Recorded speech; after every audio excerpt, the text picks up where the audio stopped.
Assalamualaikum warahmatullahi wabarakatuh. Kembali lagi kawan di Legenda Catur Dunia. VDCS Olimpiade 2024 sudah selesai kawan, dan India membuat sejarah di edisi ke-45 ini dengan memenangkan seksi open dan seksi women. Luar biasa tim India kawan. Selamat buat tim India yang memenangkan dua seksi sekaligus di tahun yang sama. Dan ini merupakan medali pertama bagi India kawan di Olimpiade Catur. Nah, India juga mengantarkan pemain-pemainnya kawan mendapatkan medali emas perorangan. Untuk kategori open ada Domara Jukukes kawan di papan 1. Dari 10 game yang dia mainkan, dia mendapatkan 9 poin. Hasil dari 8 kali menang dan 2 kali remis. Dengan elo performa yang tinggi kawan, di atas 3000 poin.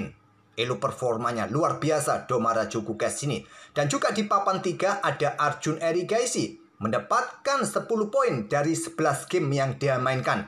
Dia tidak pernah absen kawan. Dan Arjun sekarang menempati posisi 3 dunia.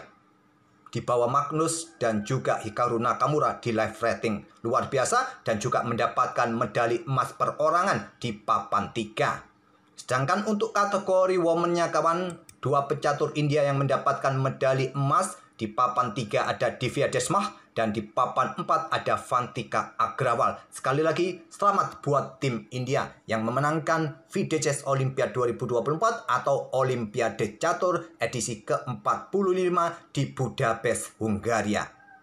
Mungkin sebagian kawan-kawan waktu Olimpiade Paris beberapa waktu yang lalu ada yang menanyakan cabang olahraga catur kok tidak main karena catur punya Olimpiade sendiri. Inilah kawan.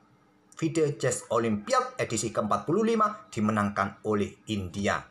Dan di babak terakhir tadi malam kawan, tim Norwegia tidak diperkuat Magnus Carlsen. Magnus Carlsen absen di game terakhirnya kawan. Sedangkan untuk tim catur Indonesia kawan di kategori open di babak terakhir mengalahkan Libya, menempati posisi akhir di posisi ke-75. Sedangkan tim catur putri kita mengalahkan Jepang di game di babak terakhir kawan dan menempati posisi akhir di posisi ke-61. Tetap semangat bagi pecatur-pecatur kita. Ya memang Percasi tidak mengirimkan pecatur-pecatur terbaik kita kawan, mengirimkan pecatur-pecatur untuk menambah jam terbang mereka di turnamen-turnamen atau kompetisi internasional. Dan untuk game yang akan kita ulas kali ini kawan, saya ambil permainan dari Domara Jukukes kawan.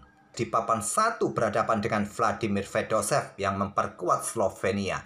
India mengalahkan Slovenia di babak terakhir dengan skor 3,5 kawan dan mengantarkan India menjadi juara di seksi open. Walaupun begitu kawan, India juga sebetulnya sudah bisa ya sedikit mengunci medali emas di babak 10.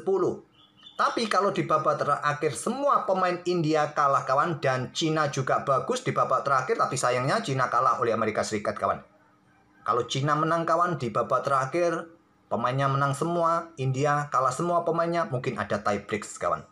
Oke, di papan 1, babak terakhir antara India versus Slovenia, Jukukes melawan Vladimir Fedosev, dan Fedosev mengawali dengan pembukaan pion D4. Fedosev merupakan pemain atau satu-satunya pemain yang mengalahkan Magnus Carlsen di event ini kawan. Luar biasa Fedosev. Gamenya sudah kita ulas. Bagi kawan-kawan yang belum menonton kekalahan Magnus oleh Vladimir Fedosev ini, seperti biasa di akhir video nanti akan saya sertakan linknya. Jukukes kuda F6 ada London System dari Vladimir Fedosev, gajah F4. Pion D5, pion E3. Nah, pion C5 sudah sangat sering kawan kita bahas pion C5 ini dalam pembukaan London System, jadi tak perlu kita ulangi lagi. Seperti biasa, kalau kalian ingin melihat game-game London System, nanti di akhir video saya sertakan playlistnya. Bisa kalian lihat semua nanti yang pernah kita bahas, berbagai variasi-variasi di awal pembukaan, sudah sering saya tunjukkan kawan. Kuda C6, lanjut Domara Jukukes. Kuda B ke D2 terlebih dahulu, balasan dari Vladimir Fedosev kawan, kemudian gajah G4. Di sini pion C3. Nah, pion C3 ini multi tujuan kawan. Selain untuk memperkuat bangunan pionnya, rantai pionnya kawan, piramida pion, ini juga bertujuan untuk membuka akses bagi menteri kalau ingin keluar kawan. Peta B3K, peta A4 untuk pressure kuda C6. Ada pion E6, lanjut Domara Jukukes. Dan di sini kawan, menteri langsung keluar ke peta A4 atau juga di posisi ini kalian bisa keluarkan menteri cukup ke peta B3, pion H3 juga bagus untuk segera usir gajah. Fedosev keluarkan menterinya ke peta A4 untuk pressure kuda di sini kawan. Mungkin diikuti dengan kuda ke E5 dan juga menghindari tekanan pada diagonal terang dari gajah. Itulah tujuan tadi pion C3 kawan. Dan Gukes melangkah kuda D7. Langkah yang bagus. Bertujuan untuk blokade pin kawan. Dan juga menahan kuda yang ingin lompat ke peta E5 dan juga ada tujuan untuk dorong pion E5-nya nanti. Jadi multi-purpose, multi-tujuan kuda ke peta D7. Fedosev merespon dengan langkah gajah B5 untuk tekan kuda C6, ada menteri C8. Kemudian di sini kawan ada beberapa game yang memainkan langkah seperti kuda langsung lompat ke E5 menantang pertukaran seperti ini kawan yang bisa berlanjut baku hantam tanpa menteri di langkah ke-12 kawan. Ataupun juga ada langkah yang lain dengan langkah pion H3 untuk usir gajah kawan. Atau rokade mungkin. Pion C4, pion E4. Memilih dengan benteng C1 dan ini merupakan langkah baru yang belum pernah terjadi sebelumnya di langkah ke-9 dalam permainan London System. Idenya apa kawan? Sedini mungkin mempersiapkan serangan di lajur C kawan. Pion C4 juga siap didorong untuk membuka permainan nanti ke depan. Domaraju Gukes dengan pion A6, baku hantam di peta C6, gajah pukul kuda C6, dan Domaraju Gukes tidak ambil menggunakan pion, menantang pertukaran menteri. Menteri ambil balik gajah C6, jual beli menteri kawan peta C6, ambil balik oleh pion B, nah baru pion C4. Pion F6 kawan, kontrol peta pusat, peta E5 untuk dukungan pertarungan juga nanti, atau berikan ruang juga bagi raja naik kawan jika tidak ingin rokade. Kuda B3. Langkah yang cukup aneh bagi Vladimir Fedosev kawan. Apakah persiapan pion pukul pion nanti membuka serangan pion di sini nanti? Langkah kuat lainnya bisa usir gajah.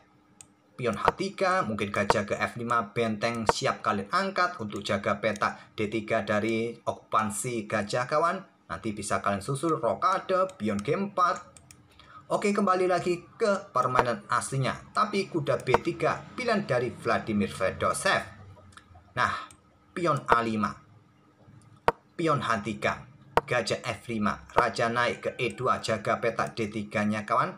Dorong terus maju pion A4, lanjut Domaraju Gukes. Ya, kelemahan kuda tadi memberikan kesempatan pion ini maju terus. Mempunyai tempo lebih cepat. Kuda mundur kawan, kuda B ke D2, dan sekarang pion H5. Langkah bagus, cukup kuat untuk mengimbangi permainan pion putih di sayap kanan, sayap raja kawan. Nah, Stockfish di sini menyarankan benteng C3 segera angkat kawan dengan ide doubling juga di lajur C, mempercepat bertumpuknya benteng juga untuk pertahankan baris ketiga dari ancaman pion ini didorong terus maju. Kalau ini didorong ya pion B yang didorong ya, jadi tidak akan mungkin pion ini didorong. Nah, gajah G3 pilihan dari Vladimir Fedosev. Stockfish menyarankan hitam segera saja dorong pion G5, sangat kuat kawan. Dengan dorong pion coba lihat. Kita lihat hitam sangat masif permainan pion-pionnya. Banyak mendapatkan ruang. Tapi Gukes kembangkan perwira. Gajah E7 terlebih dahulu. Benteng C3. Raja F7 tidak rokade lagi kawan. Raja sudah cukup nyaman di sini. Bentengnya pun juga siap dikeluarkan. Nah, benteng HC1. Benteng HC8 mengimbangi permainan di lajur C. Nah, akhirnya Fedosev membuka permainan dengan pion C pukul pion C5. Maksud saya pion D pukul pion C5. Nah, dengan menggeser pion ini kawan ke lajur C, memberikan kesempatan Gukes untuk mendapatkan center yang bagus dengan pion-pionnya. Coba lihat kawan. Sangat bagus membatasi pergerakan putih di baris keempatnya. Sangat kuat posisi permainan Gukes dengan pion-pion. Kalau Stockfish tadi menyukai dengan langkah pion C pukul pion D5 terlebih dahulu. Pion C pukul pion D5. Nah, nanti berlanjut. Ya, sama juga kawan. Di sini kawan. Sulit. Posisi permainan hitam sudah sangat bagus di pusat. Kalau kalian tidak melanjutkan baku hantam, ya repot juga. Oke, kembali lagi ke permainan aslinya. Langsung dengan pion D pukul pion C5. Berlanjut dengan langkah pion E5. Di sini pion C pukul pion D5. Pion C ambil balik pion D5. Gukes minus 1 pion, tapi kompensasi yang didapat adalah posisi pionnya yang sangat bagus di center. Tapi Vladimir Fedosev juga punya pion bebas. Gukes juga harus berhati-hati. Pion C6, kuda B6. Pion A3 hentikan laju pion, kurang kuat menurut engine, membuat pion B ini lemah kawan. Di sini ada pilihan kuda ke H4 untuk serang gajah, gajah mungkin mundur ke peta E6. Nah, kalian susul dengan pion F4 mungkin untuk dobrak peta pusat. Memilih dengan pion A3, nah bisa dilihat oleh Gukes kelemahan pion ini. Langsung angkat benteng untuk segera digeser mengincar pion lemah benteng A5. Kuda E1, benteng B5. Nah, Stockfish menyarankan dorong maju kawan ke peta B4. Nanti di end pasen, kalian ambil balik dengan benteng, pertukaran benteng terjadi, ambil balik oleh kuda. Nah, mungkin kuda akan ke peta C4 kawan. Menekan pion yang Disney dan juga mendapatkan pion yang Disney. Pion A4, benteng ambil pion C6. Ini opsi terkuatnya. Tapi pion ini juga lemah. Mudah juga didapat oleh hitam nanti. Dan putih juga sudah kehilangan pion bebasnya. Itulah yang mungkin tidak disukai oleh Fedosev. Dia ingin mempertahankan aset pentingnya, aset masa depannya kawan di lajur C. Jadi dia pertahankan pion B2-nya dengan kuda D3. Apa yang menjadi masalah? Masalahnya adalah ini, pion D4. Pion E pukul pion D4, ambil balik kawan, posisi lajur E terbuka. Benteng terancam, benteng mundur ke C2. Karena sudah tidak bisa naik lagi ya. Ada kuda, ada gajah kawan, repot jadi mundur. Dan posisinya sekarang dalam posisi kena pin bersama kuda. Dapatkan tusukan dari sniper gajah terang. Dan juga lajur ini sudah terbuka, dimanfaatkan betul oleh Domaraja Gukes dengan benteng E8.